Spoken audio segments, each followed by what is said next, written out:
Hi all welcome to our channel easy makes Ramya. இன்னைக்கு நம்ம 100க்கு மேல இருக்க நம்பர்ஸை எப்படி ஈஸியா மல்டிப்ளை பண்றதுன்னு பார்க்க போறோம். ஃபர்ஸ்ட் எக்ஸாம்பிள் பாருங்க, 106 into 108 இருக்கு. 100 விட எவ்வளவு பெருசா இருக்குன்னு பார்க்கணும் ஃபர்ஸ்ட். ஸோ 100 விட 6 பெருசா இருக்கு, அதனால பிளஸ் 6 அப்படின்னு சொல்லிட்டு எழுதிக்கலாம். இப்போ நெக்ஸ்ட் 108 இருக்கு. 100 விட எவ்வளவு பெருசா இருக்கு, 8 பெருசா இருக்கு, அதனால பிளஸ் 8 அப்படின்னு எழுதிக்கலாம். இப்போ இந்த ரெண்டையும் நம்ம மல்டிப்ளை பண்ண போறோம். 6 8s are 48, அதை அப்படியே எழுதிடலாம். இப்போ ஏதாவது ஒரு சைடு எடுத்து நம்ம ஆட் பண்ண போறோம். 106 plus 8 எடுத்தாலும் ஓகே, இல்லைன்னா 108 plus 6 பண்ணாலும் ஓகே.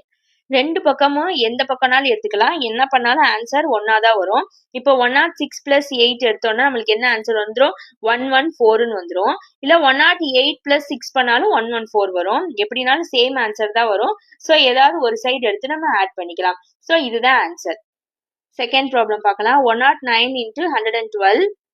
இது எவ்வளவு பெருசா இருக்கு, 100 விட 9 பெருசா இருக்கு. So plus 9.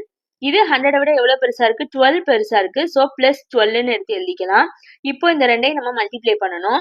9 12s are 108 நம்மளுக்கு தெரியும்.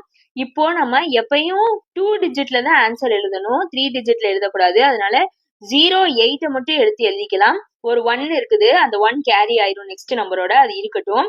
இப்போ ஏதாவது ஒரு சைடு எடுத்து நம்ம ஆட் பண்ணிக்கலாம். ஸோ 109ஓட 12 ஆட் பண்ணோம்னா நம்மளுக்கு என்ன ஆன்சர் வந்துடும், 121 வரும். ஆல்ரெடி நம்மளுக்கு ஒரு 1 கேரியா இருக்குல்ல, அதோட நம்ம இப்ப ஆட் பண்ணிக்கிறோம். அப்ப 122 வந்துடும். இதுதான் ஆன்சர். கீழே கொடுத்துருக்க நம்பருக்கு என்ன ஆன்சர்னு ஃபைண்ட் பண்ணி கமெண்ட் பண்ணுங்க. தேங்க்யூ.